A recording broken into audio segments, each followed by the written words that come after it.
on, guys? Welcome back into B Cut. I am your host, Blake Schneiders, along with my co-host over here, Joshua BZ Byers, and our special guest this week is the man himself, the Midwest Choppa, Isaac Dulgarian. What's going on, brother? How we doing? What's going on, man? I'm doing good. I've been super busy, but everything's well. Yeah, you said you were driving all day today. What were you driving back from practice? Were you traveling, or what were you doing? Just traveling. I had to go around town and just do a bunch of small jobs and stuff. So just handling some business now that all my fighting now that fight is over. So just doing some business. Yeah, I guess. So are you still training? Did you take a break this week, or what's going on right now? No, I'm still training mainly in the mornings, but I'm still getting some night sessions in, just trying to catch back up on everything that I've been putting off for the last 12 weeks. I've been in training camps back to back. So yeah. I put a lot of things on hold, and I'm just trying to knock them off the list. Well, hey, a good work-life balance is the best thing you can have, especially in the fight game. I'm sure, the mentality you have to have inside the ring. You also got to be able to take care of things outside the ring. So, yep. Speaking of kind of training and whatnot, what do you have lined up right now? I know obviously you at FAC 8, you got the win, and now you're sitting pretty 2-0 in your first two official pro fights. You're 2-0. What's kind of the next step for you?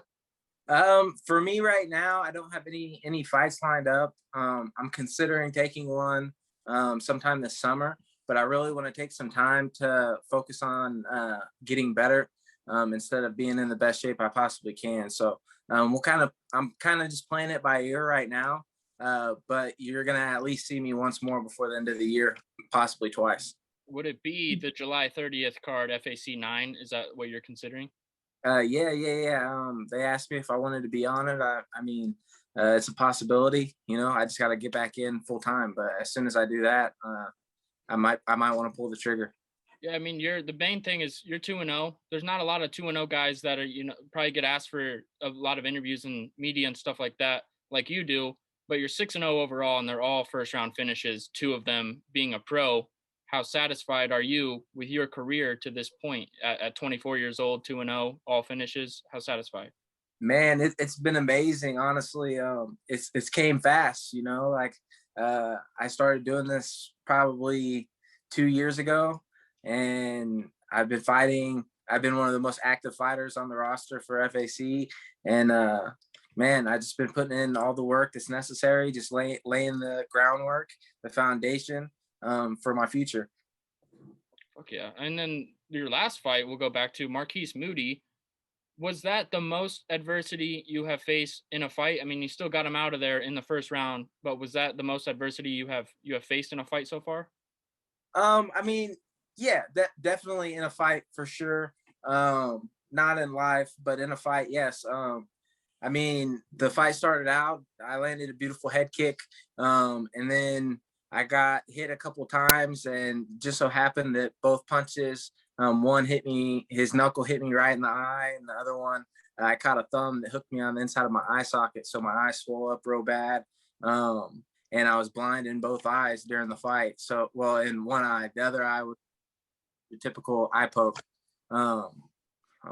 So it's just more like a typical eye poke. So I was having trouble with vision the whole time until I was in the back. But I managed to get the job done. I just listened to my coaches, my corner, and listened to everything they were telling me. Started chucking some elbows down the middle, chopping them up, and ended up finishing the fight. Well, so Isaac, obviously eye pokes, especially recently, I've seen a lot of guys in the past couple of UFC events I'm talking eyes just yanked. So, do you guys ever practice like basically blindfold wrestling, or do you guys ever practice any type of if you get into a situation where you might not be able to use one of your eyes, like in the middle of the round? Obviously you got to be able, you can't just tap out, and I mean you could, but that's just not the style of how you guys are built. So do you guys ever practice any type of like blind wrestling, blind grappling, that way you can rely on that kind of if you get into a scenario like that? Yeah, so not really, but I mean, I've been grappling my whole life, so if I get a hold of you, I really don't need my eyes. Yeah.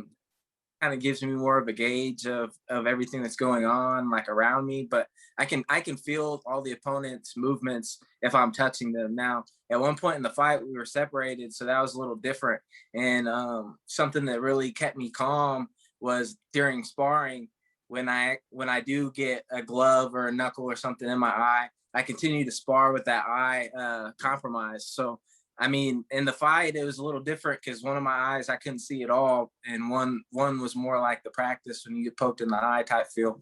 But yeah, man, I feel like I handled the situation really well. If you watch the tape, no one would even know that I did get poked.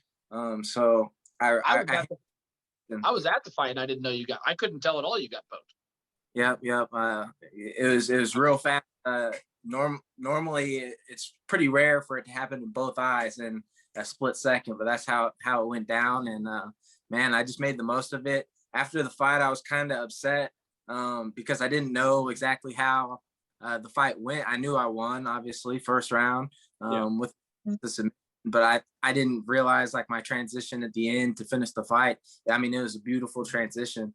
So I was kind of, but hey, we make it work however we got to do it. Yeah, you were in full mount, correct? And then he was an explosive dude, so he kind of jolted out, and you just beautiful turn, took the neck. Did you know that you had it once you were under? So like I said, I couldn't see him, so and he was trying to hide his head, and I kind of pried his head down off of me, put it on the mat, and dropped a nice little elbow. It landed right on the bridge of his nose, broke his nose, and cut him as well. And that kind of caused panic in him. He didn't like that feeling, and tried to get up as quickly as possible. And he didn't try to get up technically. He tried to muscle his way out because of the panic. And that's when I kind of slid around his back, and the choke was sunk in from the moment that he tried to sit up on me. So yeah, as soon as I got behind him, I knew the fight was over. I just had to keep my squeeze and not let him wiggle anywhere. Yeah, well, James Krause is a very progressive coach. So, I mean, in the next upcoming practices, you might he might bring some eye patches in, because he just does random stuff like that. So you got to be prepared for that. But you brought up your coaches, or the guys in your corner. LC Davis is a 23-8 professional fighter. James Krause is a 28-8 professional fighter. Mike Breeden is a 10-3 professional fighter. What do those guys bring to you during a fight? Not like practicing, but during the fight, what do they bring you? Man, they all bring something different to the table. Krause is kind of like the mastermind. He can take the sticks. I'll listen to him any day while I'm in the cage. LC, on the other hand, during the fight time, he normally helps me warm up a lot. He really keeps my nerves calm. It's just a known face. He's family to me. So that really helps. He's kind of like my hype man as well in the corner. Mike Breeden, he's kind of like my bigger brother. He as soon as I got into this game, he kind of took me under his wing. James Krause told him to work with me, and that's what he did. He worked with me on my striking pretty much everywhere, and we still are working. But I'm super excited to keep working with him, and he brings a lot of good boxing stuff to my game. For sure. I don't know if you know, we actually had Mike on the show as our last guest. So we brought Money Mike on, and he was a good, he was a good time. And so as far, because I was watching a little bit of, what was that? I said, that's my dog. Yeah, well, because I saw on Fresh Media, I was watching the recap of FAC 7, and he was there supporting you at that fight as well. And I could just see obviously the chemistry between you guys, and you kind of going over the fight afterwards after you had won. What is the chemistry like, not only between you and Mike, but also just Glory MMA, and how is that maybe different than maybe other fight camps that you've heard people talk about or that you've actually seen? Man, I'm kind of on the blessed side. The first gym I ever went to was Glory MMA, but I have been to a couple other gyms outside of there. And something that our guys bring to the table is, there's a lot of different people, and we all have our own little cliques, but we all have the same main goal. We're all working for the same thing, and that kind of helps us all mesh together. We all want to see each other win, and we'll all be there for each other when we lose. So man, it's just an awesome family setting, and I'm super blessed to be there. Have you been in another sport like that? I'm not as familiar. Did you play? I'm assuming, did you wrestle in high school? Did you play like football or anything? Like, were you in a team setting like this? And have you felt kind of this family atmosphere from any of those previous sports?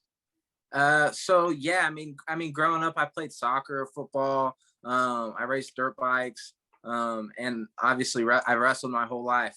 And I've been on a ton of different teams, especially in wrestling. A ton of different teams, and I'm telling you right now, there hasn't been another team that's clicked like this one. The closest thing I can recall to that is my freshman year at Notre Dame College. I went up there, and we had a team of all like bad dudes, like all through the lineup is just stacked. And that's the closest thing we've got to this. Now with Kraus, he just knows how to lead all of us. He knows how to teach all of us individually and as a group as well. Yeah, you're you're young in your sport, so far MMA, very young in the game. But do you have like an ultimate goal in this sport right now? Like, is it to make money? Is it to be the world champion? Is it to, make sure your family's all good? If you have, like, what's your ultimate goal in MMA?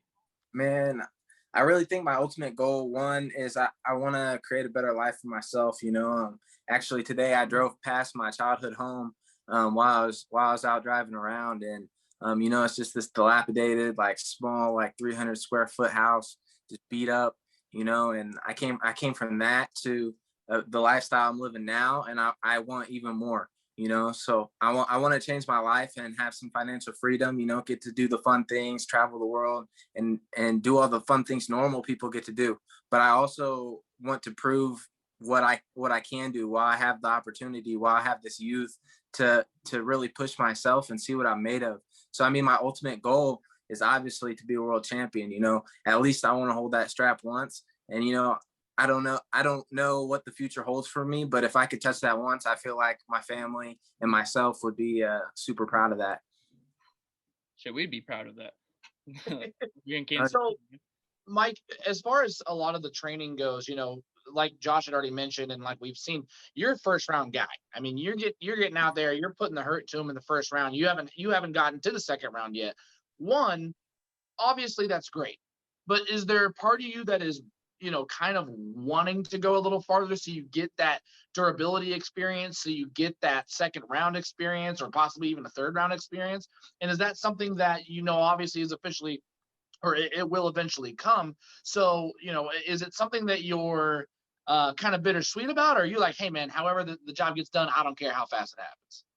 Definitely the latter, man. However it gets done, I'm gonna take it as is. Now, I do want to have that experience, but I don't want to make it a habit.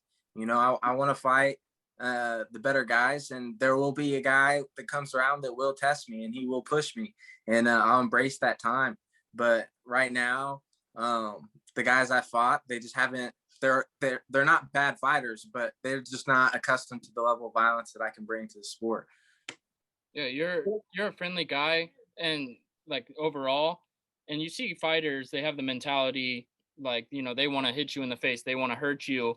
For me, it kind of seems like your mentality is, and tell me if you agree, is you see another guy in the cage across from you, you know that he wants to hurt you, but there's something in you that that you can't allow that to happen. Like, that's kind of your mentality, is this guy's trying to hurt me, I can't let that happen, I got to get him out of there. Is that your mentality, or do you like to hurt people and put violence on them? I mean, I don't necessarily. I like it in the moment, but afterwards, I don't like hurting people. But that's part of the game we play. It comes with the territory of the sport. But yeah, I see that guy sitting across from me, and he wants to take everything I have. He wants to beat me up in front of my family, my friends, on camera in this giant arena, and I have a big ego.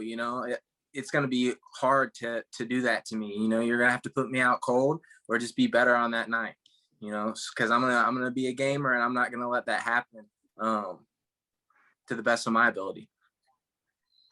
So, since we haven't gotten to see, like we said, your first round finishes, is there something in your repertoire right now that you've kind of been holding on to that you just haven't quite gotten a chance to use yet? And if so, what part of your game do you think is dangerous, but people don't even know about it?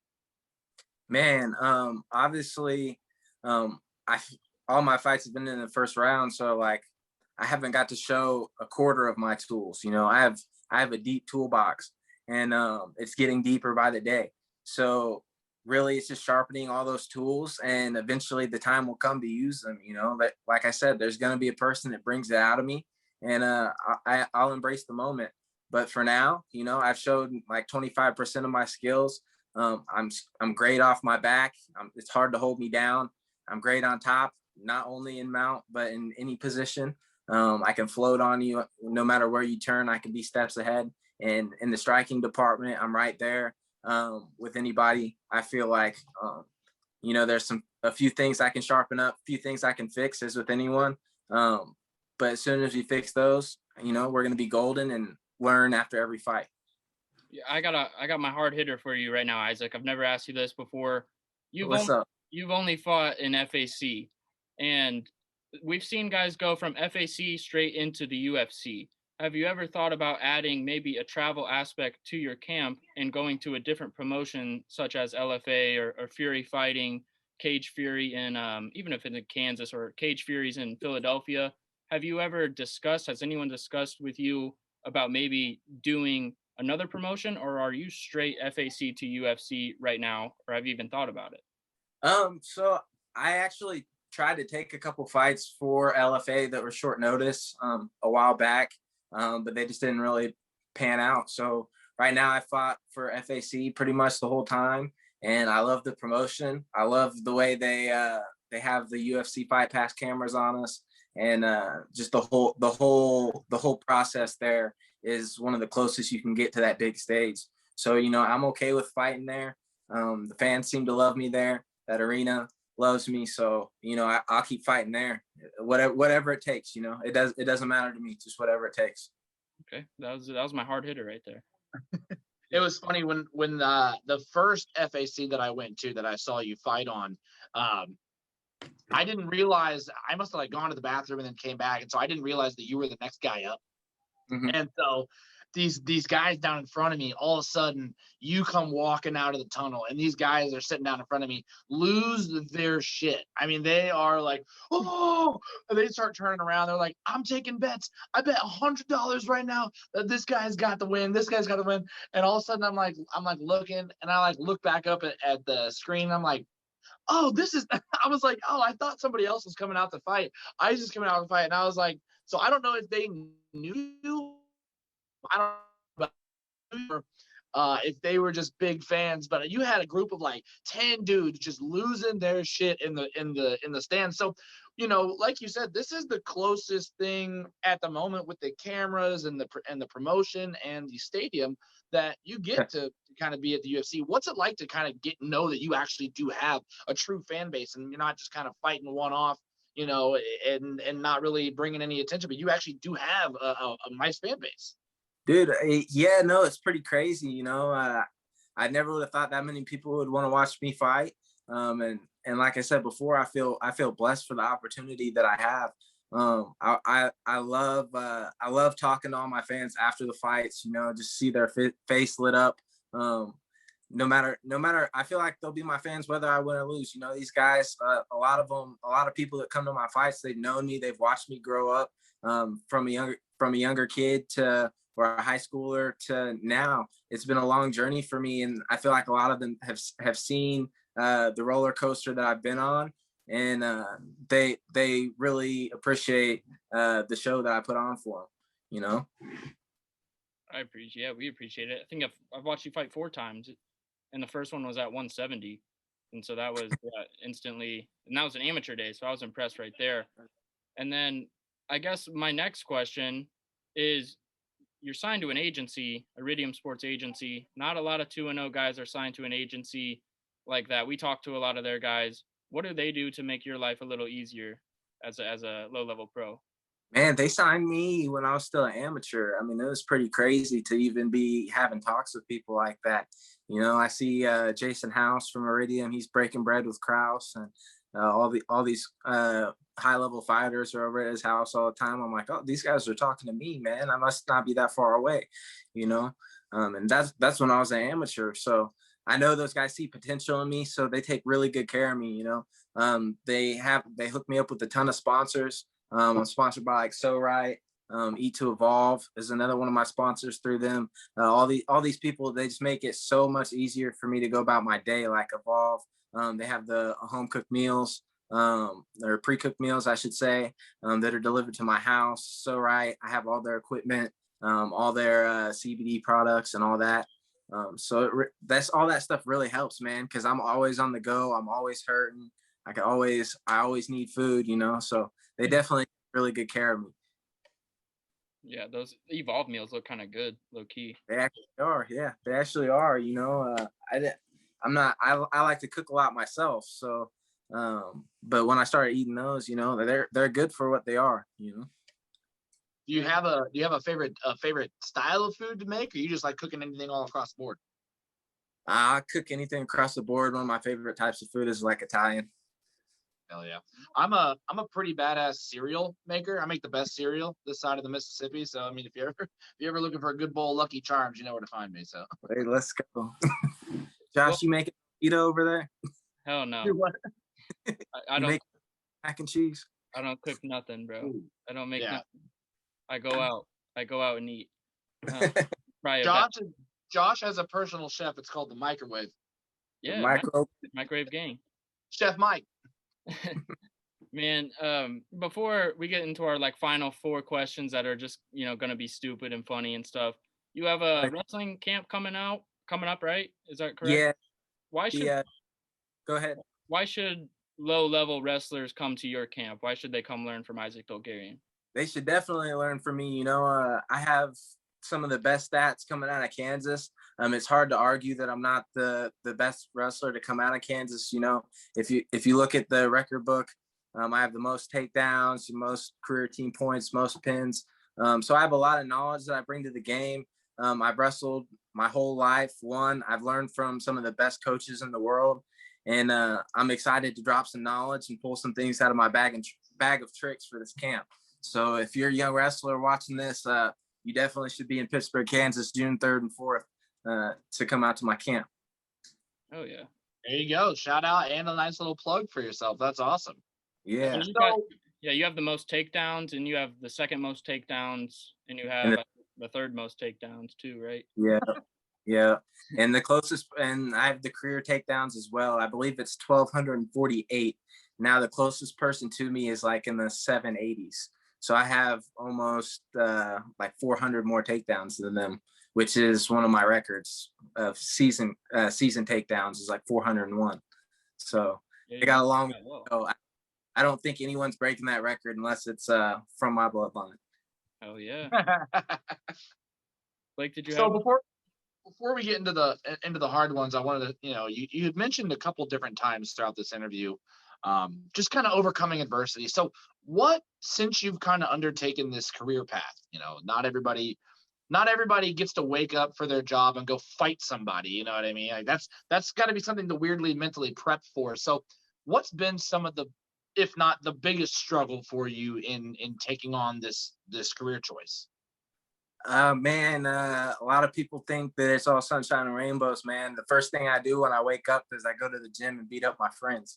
It's a lot of work. It's a lot of hard work. I'm at the gym two to three times, training myself a day as well as training other athletes. On top of that, so it's a lot on my body. And one of the biggest things to overcome not only is the physical stress that it causes, or the mental stress, but just the wear and tear on my body. I have to get up every morning. I really have been trying to focus on recovery a lot more, because it's something that I really need to focus on while I'm young, so that I'm not a grumpy old man.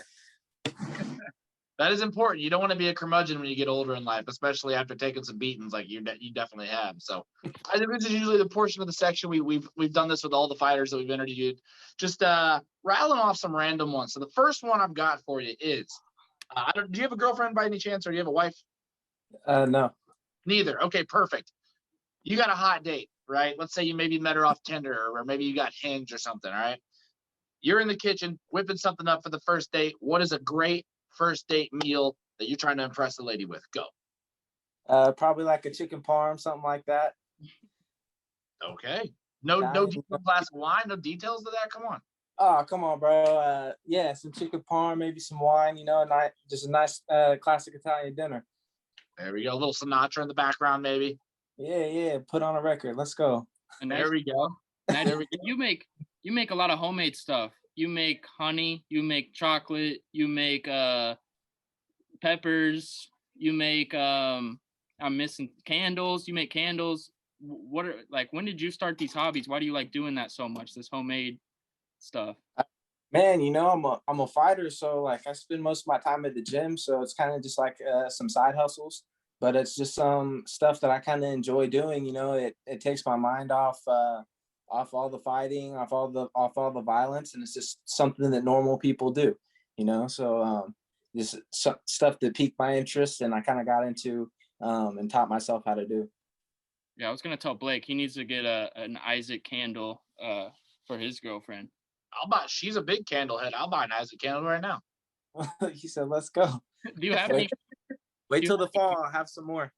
Okay. I gotta wait for that season. That's my season for those. What's the best one you got? I do one. It has like evergreen that I'll go forage. It has dried oranges. I dehydrate myself. Cranberries, cinnamon sticks, all sorts of stuff in there. Really? So it's like a holiday type of can, like a fall kind of. Yeah. Fall theme. It smells like cinnamon cassia, sweet orange, stuff like that. Yeah, they're pretty cool. You're definitely gonna have to order 2 of those. Yeah. If you had to choose one that you had to make homemade, and we won't include homemade ass whoopings in this, but homemade candles, honey, if you had to choose one that you could only do, what would it be? What's your favorite one? It would definitely be the honey. The bees are so interesting, and I started reading about them like 3 years ago. I didn't really have any money, but I was super interested, and I kind of got sucked down the rabbit hole in reading about them. And then once I started fighting, I made a little bit of money, doing well. So I finally pulled the trigger on that. And ever since then, it's just been a blast. It's amazing to watch those little creatures. They're so smart, and just the way that the whole hive functions is quite ridiculous. If I'm being honest, like there's just so much going on. So is it safe to say then that if Isaac Dulgarian, the Dulgarian smash hammer, was not an MMA fighter punching people in the face, would he be a beekeeper? Man, I don't know. I'd probably be in jail. No, I don't know. Possibly, I don't know if where my life would be without MMA or combat sports in general. This sport kind of raised me, and like honestly, it's just that's all I know. So I kind of just broken off and taught myself how to do my own little things, because I never really had anyone to teach me how to do things. So I just had to do it myself, and kind of just fell in love with it. That's awesome. Well, especially keeping yourself busy outside of, more of something that's a little bit more meditative, a little bit more calming in that aspect. I can totally see that. So yeah. I actually read that beekeepers tend to have longer lifespans. Really? Pretty cool. Something about like the humming, the sounds of the bees make is super meditative. Slows the heart rate. Pretty crazy. I don't know if it's true, but I read about it online. Can't always, but I was like, hey, I'm gonna have to look into that, because I could see it. You live your life in a nice little relaxed state. I'm sure you will live longer. Yeah, most definitely. Yeah, I mean, shit, look at some of these Chinese monks, you know what I mean? Live to be like 130. Yeah, that's insane. My last question is, if there was a movie at the end of your career made about Isaac Dulgarian, who would you have play you? Oh, man.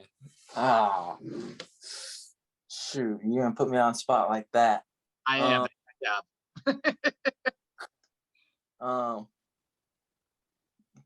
Do animated characters count, or does it have to be a person? It could be a cartoon. It could be an anime. SpongeBob. SpongeBob. It would probably be the cast off the anime Castlevania. You know, they're all badasses, and they kind of fight their way to bring Dracula down. So just pretty cool story. I'd go watch that show yourself. It's on Netflix, and I feel like those guys would do a good job at replicating my story. I'm gonna check that out now. The story of Isaac would be told in a cartoon. I love it.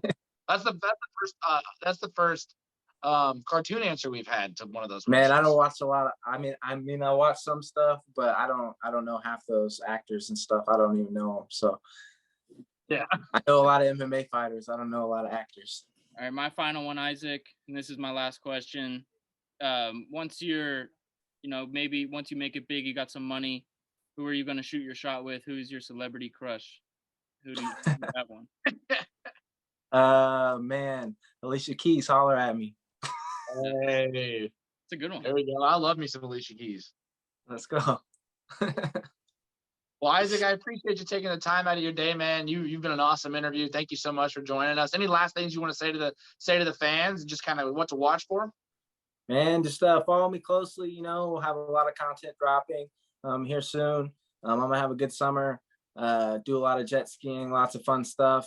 Just live a little bit of a normal life, as well as mix in all the training, keep my training active. So just stay patient with me. I'll be back in the cage very soon. There, you heard it. Where can the folks follow you at, Isaac? You can follow me on Instagram, Isaac_Dulgarian, or just on Facebook, Isaac Dulgarian. All right, there you have it. Well, like I said, we appreciate it. Josh, any last words for Isaac? No, I mean 6-0 overall, 2-0. We look forward to watching you progress and just following your career, and hopefully, we can get you in studio sometime and just continue getting some interviews, pre-fight, post-fight, whatever it is. We enjoy it. Most definitely, man. We can do that for sure. And shout out like Fresh Media and Ant Performance Gym. They're all doing big things, for Kansas City and the fighters, and even us here at Sports Radio 810. We want to start doing some stuff for the Kansas City fighters as well. Yeah, all those guys they've been putting on for us, and helping expose the city. Show off the best martial artists in the city. And I'm very honored to be one of Kansas City's favorite fighters. Yes, sir. Definitely. Well, we appreciate it, Isaac, and thank you for everything. And all the folks out there, we appreciate you guys following in to Be Cut, and we will be back next week. We will have a show. I don't know if we'll have an interview set up for next week. We'll always be working on it. I know the interviews have been a big hit lately with everybody, so we're going to try to keep pumping those out as much as we can. And hopefully Isaac will join us back, and hopefully maybe get your ass in the studio next time. Most definitely, man. Thank you. Appreciate the time. Appreciate it. Thanks, Isaac.